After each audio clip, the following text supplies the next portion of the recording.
un soir week-end et j'accueille mes débatteurs de la première heure. Véronique Jacquier, journaliste politique à CNews. Bonsoir Véronique. Bonsoir Stéphanie, bonsoir à tous. Et bonne année, puisque j'ai pas eu l'occasion de vous la souhaiter, bien entendu. pleine de bonheur. Victor Hérault, journaliste politique à Valeurs Actuelles. Je vous ai déjà souhaité la bonne année, mais bonne année encore. Très bonne année, bonsoir Stéphanie.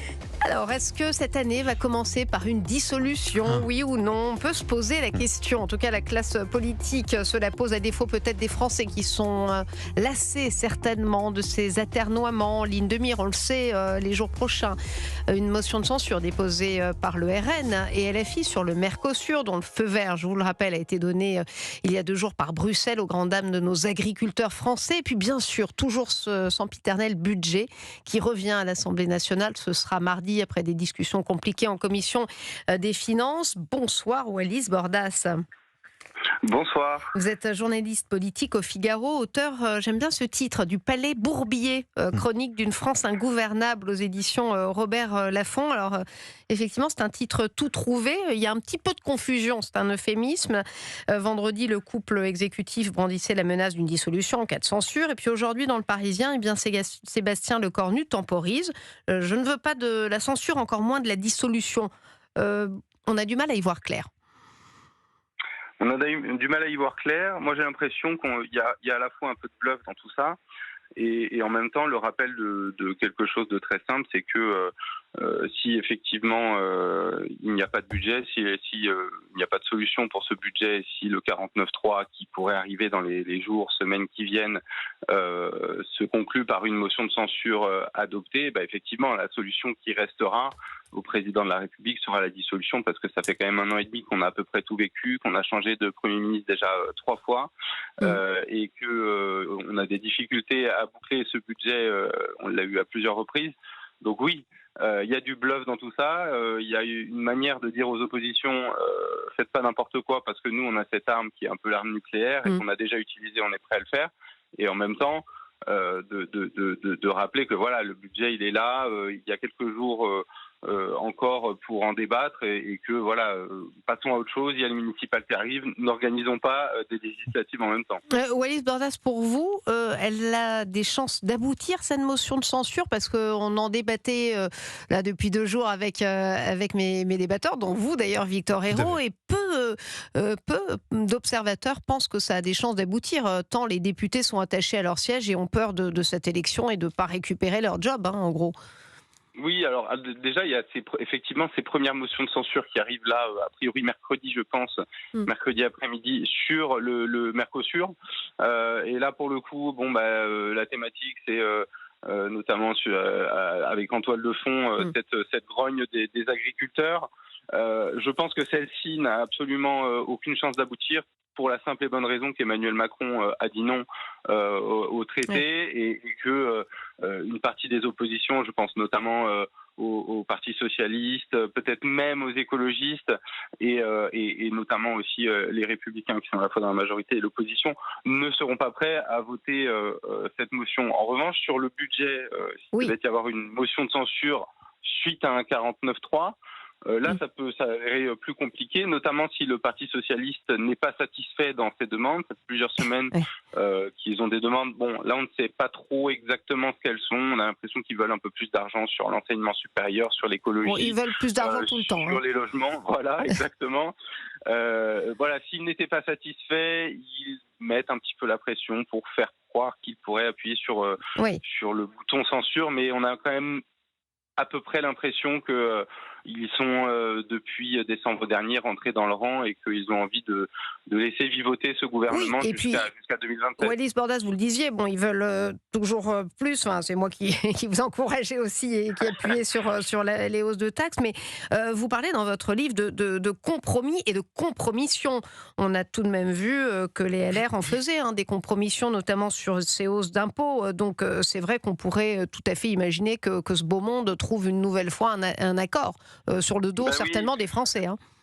En fait, effectivement, ce qui est très compliqué dans la situation dans laquelle on est, c'est qu'il n'y a pas de majorité à l'Assemblée nationale. On a eu un palais Bourbier, comme je le dis dans mon livre, qui est coupé en 3 et même en 11, puisqu'on a 11 groupes parlementaires.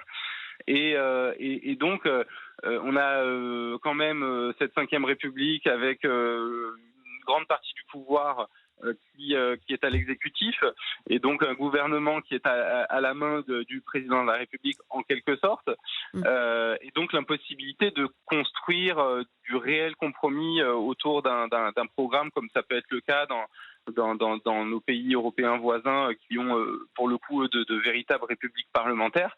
Et donc effectivement, quand on fait du compromis, comme ça a pu être le cas sur le budget, souvent ça peut s'apparenter, voire même être de la compromission.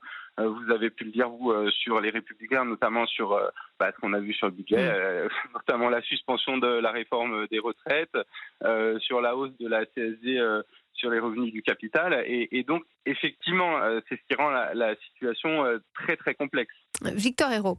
Bonsoir Wally Bandas. Vous disiez tout à l'heure, et je suis d'accord avec votre analyse, que l'exécutif, et même d'ailleurs Emmanuel Macron, dit ne faites pas n'importe quoi aux députés, sinon j'activerai la dissolution. Comment est-ce que vous voyez, vous, ou comment est-ce que vous voyez les députés qui discutent avec vous, le fait de non pas acter une dissolution après un constat de blocage total, comme ça devrait être le cas, mais plutôt d'utiliser la dissolution comme une menace avant qu'il y ait un éventuel blocage avec une censure, par exemple.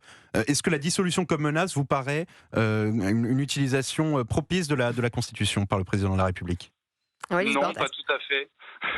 et d'autant que ça a déjà été fait, rappelez-vous, entre 2022 et 2024, donc entre les législatives de 2022 qui ont abouti quand même à une majorité relative aussi, et la dissolution de 2024, à peu près tous les 3 mois, on a des fuites dans la presse de menaces. Emmanuel Macron réfléchit à la dissolution à l'ordre du jour. Et en fait, c'était effectivement un moyen de mettre une forme de pression aux députés qui eux, effectivement, avaient peur, mais ont quand même fait ce qu'ils voulaient. Moi, je me souviens de la réforme des retraites avec une motion de censure qui est à 9 petites voix d'être adoptée. Je me souviens de la loi immigration où il y a une motion de rejet qui est adoptée et qui renvoie le texte directement au Sénat à la stupeur générale. Donc des députés qui exerçaient leur mandat dans toute leur liberté en dépit de leur crainte de retourner aux urnes. Et je pense que cette fois-ci, ça va être la même chose. Je pense que cette menace, même si elle leur fait peur, s'ils ont envie de voter une censure, ils le feront. Alors déjà, Wally Bandas, on apprend à l'instant qu'Olivier Faure a affirmé que le PS ne voterait pas la motion de censure déposée par le RN et LFI cette semaine. On en parlait il y a quelques instants concernant le Mercosur. Bon, il n'y a pas de surprise. Non, on en parlait d'ailleurs. Oui. On n'est pas très étonné. Effectivement, le Parti socialiste est plutôt très compréhensif et plutôt... j'ai envie de dire qu'ils ont presque rejoint la majorité. On a un duo, le Cornu-Fort, qui fonctionne très bien. Ils vont pas s'en priver. Ils dirigent un petit peu la France en ce moment, les socialistes. Ils vont pas bouder leur plaisir. Ils font la pluie et le beau temps, et donc je pense qu'ils ont envie de continuer à le faire. Et donc censurer ce gouvernement, pour eux, n'aurait pas tout à fait de sens. Absolument, ils prendraient plus de risques qu'autre chose. Wally Bandas, vous parlez aussi dans votre livre, là, vous disiez il y a quelques instants comment Emmanuel Macron brandissait la menace de cette dissolution. Vous parlez aussi de ces petits calculs politiciens, ou comment le président de la République pensait par exemple mettre le RN à Matignon pour le décrédibiliser. Oui, tout à fait. C'était effectivement l'un des grands objectifs de la dissolution de 2024. Emmanuel Macron avait un ressenti qui était que après les européennes et la victoire assez écrasante du Rassemblement national, il était temps de changer quelque chose, et il était temps effectivement pour lui, qui était pour le coup dans une grande difficulté sondagière, d'entrer en phase de cohabitation, et donc effectivement de permettre au Rassemblement national d'être en situation de gouverner, parce que lui, il en était à l'époque persuadé. Ils allaient se casser les dents sur l'exercice du pouvoir. Il a tenté, et pour le coup, il a bien raté, puisque la France est complètement ingouvernable depuis. Et en revanche, effectivement, aujourd'hui, si on réfléchit et si on se projette, je ne verrai pas l'intérêt pour Emmanuel Macron d'une nouvelle dissolution de l'Assemblée nationale. Pour quelle raison ? Parce que il a vu que ça n'avait pas fonctionné. On a une majorité, on n'a pas de majorité du tout. Aujourd'hui, s'il y avait une nouvelle dissolution, à mon avis, tous les sondages le disent, effectivement, le RN arriverait en tête, mais ne serait pas forcément en situation de gouverner comme ça a été le cas là après les législatives pour le camp macroniste qui finalement de briques et de broc construit des gouvernements qui ne tiennent pas. Et donc le RN ne serait pas forcément en situation d'avoir les pleins pouvoirs et la possibilité de faire un gouvernement qui peut mettre en place ces lois. Et donc je pense qu'Emmanuel Macron a compris que là l'objectif était de durer jusqu'à 2027, jusqu'à la fin de son mandat, et d'arriver à survivre. Et peu importe l'intérêt de la France au passage. Véronique Jacquier. Oui, justement, Willy Bordas, c'est pas pour rien qu'il a choisi Sébastien Lecornu. C'est-à-dire que Sébastien Lecornu est vraiment son bouclier pour durer le plus longtemps possible. D'où le fait que cette idée de dissolution, c'est un peu on joue à se faire peur. Willy Bordas. On joue à se faire peur. Entre Sébastien Lecornu et Emmanuel Macron, on voit bien que les relations sont fluides pour le coup. Même dans la mise en scène, là, on lit beaucoup dans la presse ces derniers jours que sur le budget, Emmanuel Macron aurait voulu passer par ordonnance, alors que Sébastien Lecornu, lui, fait encore semblant de pouvoir passer son budget, mais je pense rebondira plutôt sur l'hypothèse du 49.3. Mais j'ai l'impression que c'est une mise en scène aussi de divergence pour faire passer d'autres messages. Et là, on le voit bien avec cette menace de la censure qui a bien été décidée autour d'un déjeuner entre Emmanuel Macron et Sébastien Lecornu cette semaine. Et je pense que tout ça est très stratégique.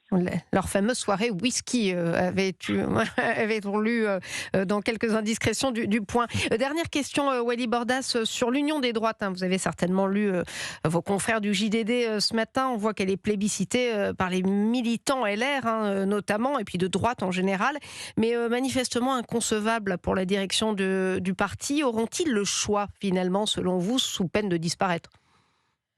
Écoutez, ça va être très compliqué, ça va être une des questions les plus importantes. J'ai l'impression pour le coup que Bruno Retailleau, qui peut faire preuve de cohérence lors d'élections législatives, il l'a montré parfois en disant qu'il soutiendrait un candidat du Rassemblement national face à un candidat de gauche et particulièrement de la France insoumise. On l'a vu ces dernières semaines, notamment à la fin de l'année dernière. Campe quand même sur ses positions, c'est-à-dire de ne pas aller vers cette union des droites et de faire ce qu'il appelle lui une union par les urnes, et donc arriver à récupérer à la fois les électeurs macronistes et les électeurs du Rassemblement national.